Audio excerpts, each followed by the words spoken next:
Hello friends, welcome to my channel. उम्मीद करती हूँ आप सब खुश होंगे, आबाद होंगे और अपने अपने घरों में महफूज होंगे। फिर से एक नई कहानी के साथ मैं आपके सामने हूँ। विनय ने आज एक बार फिर शादी का नया परिधान पहना। सूट पहनकर वह अपने आप को दर्पण में निहारने लगा और सोचने लगा, अब शरीर में वह बात कहाँ जो आज से 15 साल पहले थी। हर कपड़ा मुझ पर कितना जमता था। किसी के विवाह की दावत में जाता तो लोग सिर्फ मुझे ही देखते रहते थे। शादी का वह पल उसके जीवन में फिर आएगा, उसने कभी ना सोचा था। आज से 15 साल पहले भी उसके जीवन में यह पल आया था, लेकिन तब बात अलग थी। नाते, रिश्तेदार और समाज के लोग भी उस विवाह में शामिल हुए थे। बड़ी धूमधाम से वह शादी समाज के सामने हुई थी। दुल्हन थोड़ी मोटी और देखने में कम सुंदर थी। दूल्हा दुल्हन की जोड़ी को देखकर सब यही कह रहे थे, इस मुटल्ली और सांवली लड़की को इतना सुंदर लड़का कैसे मिल गया। लड़के के माता पिता को यह रिश्ता बिल्कुल मंजूर नहीं था। वे नहीं चाहते थे कि उनके परिवार में थुलथुल और बदसूरत बहू आए, लेकिन बेटे की जिद के आगे उनकी एक ना चली। आखिर उन्होंने इस रिश्ते के लिए हाँ कर दी। क्यों ना करते, क्योंकि लड़का तो इसी बात पे अड़ा हुआ था। आखिरकार उन्होंने इस रिश्ते के लिए हाँ कर ही दी। लड़की पैसे वाली थी, इसलिए विनय ने उसकी सुंदरता को ना देखते हुए उसकी दौलत को देखा और शादी के लिए हाँ कर दी। वह चाहता था कि उसकी अपनी ज़िंदगी बहुत ही आराम से कटे। अब किसी की शारीरिक सुंदरता को क्या देखना, बस मेरी ज़िंदगी आराम और सुकून से गुजरे, इससे ज़्यादा मेरे लिए और क्या। वह मन ही मन इसी बात को सोचता रहता था। उस समय भी विनय के पास कोई काम धंधा नहीं था और ना ही वह किसी की नौकरी करना चाहता था। उसने सोचा मधु के साथ 7 फेरे लेकर उसका जीवन चैन की सांस लेने पाएगा, और ऐसा हुआ भी। हालांकि अंतर्मन से विनय के माता पिता को अपनी बहू पसंद नहीं थी, क्योंकि वे अपने परिवार के लिए सुंदर बहू चाहते थे और उनका सपना अधूरा रह गया था। समाज भी उन्हें यह कहकर ताने मारता था कि तुम्हारा एक ही लड़का है, कम से कम बहू तो देख कर लाते, ऐसा पैसा भी किस काम का। सास अपनी बहू को ताने मारती, क्योंकि समाज ने उसके कानों में बहू के प्रति इतना ज़्यादा जहर घोल दिया था कि वह ऐसे किए बिना बिल्कुल नहीं रह पाती। कुछ दिनों तक बहू ने अपने सास की बातों पर ज़्यादा ध्यान नहीं दिया, शायद ये सोचकर कि एक न एक दिन तो उसकी सास भी उसे बेटी के समान प्यार करने लगेगी। लेकिन उसका सोचना बेकार ही निकला। पानी जब सर से ऊपर हो गया, तब मधु ने अपने पति से साफ साफ कह दिया कि मैं यहाँ नहीं रह सकती। तुम्हारी माँ और मेरी इस घर में कभी भी नहीं बनेगी। रोज़ रोज़ के ताने अब मुझसे बर्दाश्त नहीं होते। मेरा इस घर में दम घुटता है। तुम्हें अपनी माँ के पास रहना है तो रहो, मैं अपने मायके चली जाऊंगी। विनय को डर था कि अगर मधु अपने मायके चली गई तो उसे खर्चा पानी कौन देगा। उसके पास तो कोई काम धंधा है नहीं। यही सब बातें सोचकर विनय अपनी पत्नी मधु को लेकर अपने परिवार से अलग रहने लगा। कुछ दिनों के बाद विनय ने मधु से पैसे लेकर अपना मकान भी बना लिया। अब मधु को वहाँ ताने मारने वाला कोई नहीं था। अपनी ज़िंदगी में खुश मधु और विनय अपना जीवन अपनी इच्छा के अनुसार जी रहे थे। समय का चक्र आगे बढ़ता गया। शादी को 5 साल हो गए, लेकिन मधु की गोद में कोई बच्चा अब तक न था। उसकी गोद अब तक सूनी पड़ी थी। परिवार बिल्कुल अधूरा सा था। कई डॉक्टरों को दिखाया, लेकिन कोई भी फ़ायदा नहीं हुआ। यहाँ तक कि नीम हकीम का भी सहारा लिया। आखिरकार मधु और विनय ने एक 6 महीने की बच्ची को गोद ले लिया। उसे पाकर दोनों बहुत ज़्यादा खुश थे और एक अच्छे माता पिता का फ़र्ज़ निभाते हुए वे उसे बड़े लाड प्यार से पालने लगे। वक्त बीता और देखते ही देखते बच्ची भी 8 साल की हो गई। उन्होंने उसका नाम सिमरन रखा। अब तक मधु की अपनी कोख से कोई भी औलाद पैदा ना हो सकी। इस कारण भी वह माँ होने का सारा प्यार सिमरन पर उंडेलती। समय के साथ साथ मधु का मोटापा भी बढ़ता जा रहा था। उसकी तबीयत बिल्कुल भी ठीक नहीं रहती। एक दिन परिवार ने गर्मियों के मौसम और छुट्टियों में शिमला जाने की योजना बनाई और वे शिमला के लिए निकल पड़े। 4-5 दिन तक प्राकृतिक सौंदर्य के बीच में रहते हुए तीनों बहुत खुश थे, लेकिन उन्हें क्या पता था कि यह खुशी उनके जीवन की बस कुछ पल की मेहमान है। अचानक घर जाने से एक दिन पहले मधु को वहाँ हार्ट अटैक आ गया और उसकी मौत भी हो गई। मधु के मृत शरीर को घर लौटकर अंतिम विदाई दी गई। कुछ दिनों तक विनय और उसकी बेटी सिमरन मधु के जाने का गम मनाते रहे, लेकिन समय के साथ साथ विनय ने मधु की यादों से भी अपना पिंड छुड़ा लिया। लेकिन सिमरन अपनी माँ की यादों को दिल से हटा ना सकी। जब भी उसकी माँ की याद आती वह अपने कमरे में जाकर रोती, क्योंकि अब उसे प्यार करने वाला कोई भी नहीं था।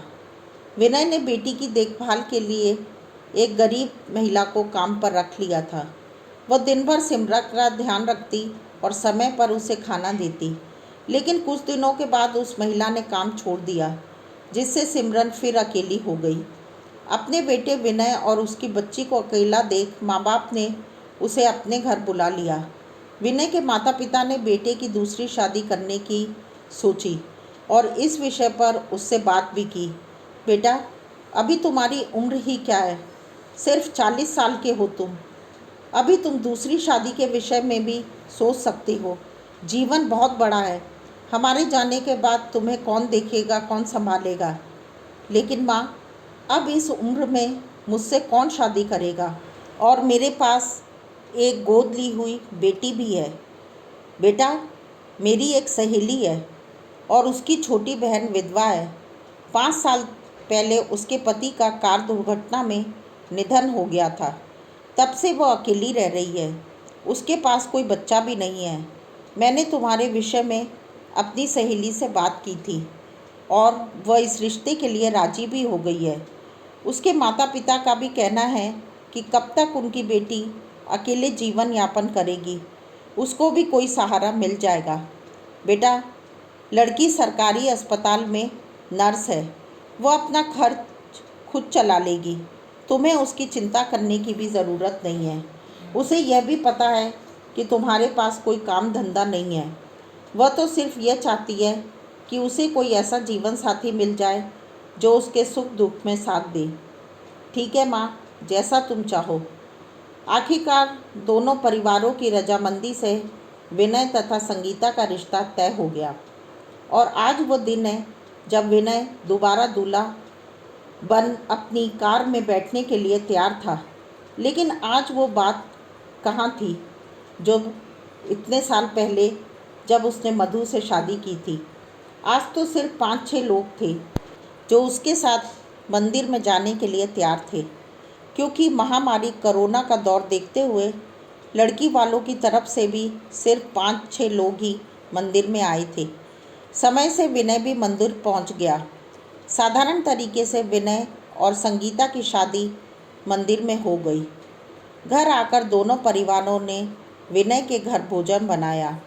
सब इस शादी से बहुत खुश थे। चलो, विनय और संगीता को एक दूसरे का सहारा जो मिलने जा रहा था, और यहाँ तक कि गोद ली हुई बच्ची सिमरन भी बहुत खुश थी, क्योंकि उसे आज नई माँ मिल रही थी। सब कुछ ठीक चल रहा था। कोरोना में लॉकडाउन के दौरान बहुत सारी दिक्कतें थीं, लेकिन धीरे धीरे करके कुछ दुकानें खुलना आरंभ भी हो गईं और कारोबार भी आरंभ हो गए और देश में गति सी आ गई। लेकिन कोरोना महामारी अभी नहीं गई थी। देश में कोरोना का टीका, वैक्सीन जल्दी आने वाला है, ऐसा समाचार रह रहकर आ रहे थे। ऐसे दौर में विनय और संगीता की शादी को 1 महीना बीत चुका था। अक्टूबर का महीना चल रहा था। विनय और संगीता ने मध्य प्रदेश के प्रसिद्ध पहाड़ी पर्यटन स्थल पचमढ़ी घूमने का सोचा, ताकि वहाँ जाकर थोड़ा अपना दिमाग तरोताज़ा कर सके। इस लिहाज से 3-4 दिनों के लिए परिवार पचमढ़ी घूमने के लिए चला गया और वहाँ उन्होंने पचमढ़ी के प्राकृतिक सौंदर्य का भरपूर आनंद लिया। जब वे घर लौट रहे थे तो अचानक विनय की तबीयत बिगड़ने लगी। परिवार के लोग उसे लेकर अस्पताल गए। वहाँ जांच होने पर पता चला कि विनय को तो कोरोना हो गया है। यह सुनकर सब सन्न रह गए और बहुत ज़्यादा डर भी गए। 1 हफ्ता उसका अस्पताल में इलाज चला, लेकिन 8वें दिन उसने दम तोड़ दिया। संगीता को जब यह बात पता चली तो वो फूट फूट कर रोने लगी। हाय मेरी किस्मत, शादी को 1 महीना ही हुआ और मेरी मांग फिर से सूनी हो गई। इससे अच्छा तो मैं बिना शादी के ही थी। मेरे माथे पर एक और कलंक लग गया। विनय की माँ ने अपनी बहू से कहा, हाय मेरे घर में किस कुलच्छनी के पैर पड़े जो मेरे बेटे को खा गई।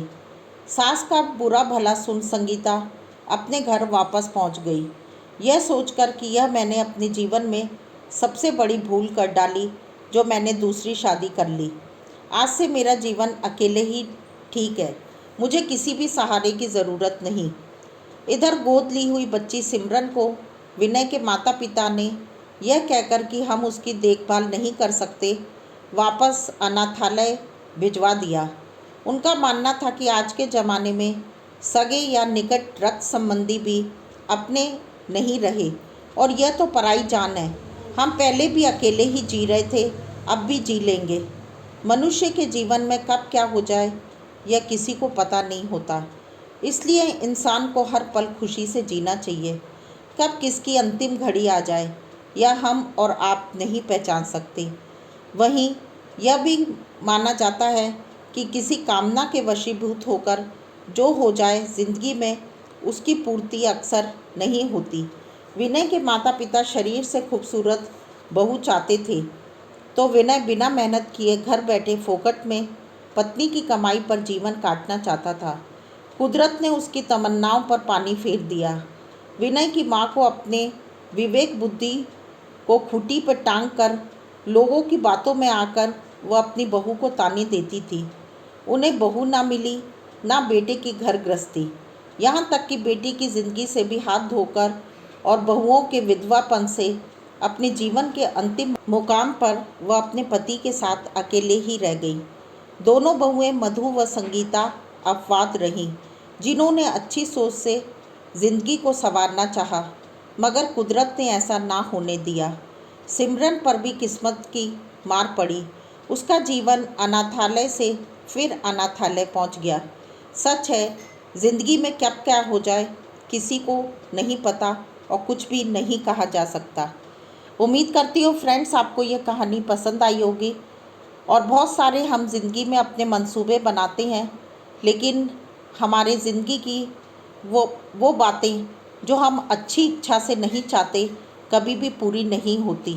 और हमेशा हमें ज़िंदगी में सही निर्णय लेने चाहिए और कभी भी काम चोरी या किसी भी प्रकार से अपने जीवन को आराम से किसी दूसरे के ऊपर डालकर अपनी जिम्मेदारियों को नहीं जीना चाहिए। मिलते हैं नेक्स्ट वीडियो में। Till then bye bye. अपना और अपनों का ध्यान रखें, हमेशा खुश रहें और अपनी ज़िंदगी के फैसलों को सोच समझ के लें। Stay bless, be happy, take care, bye bye.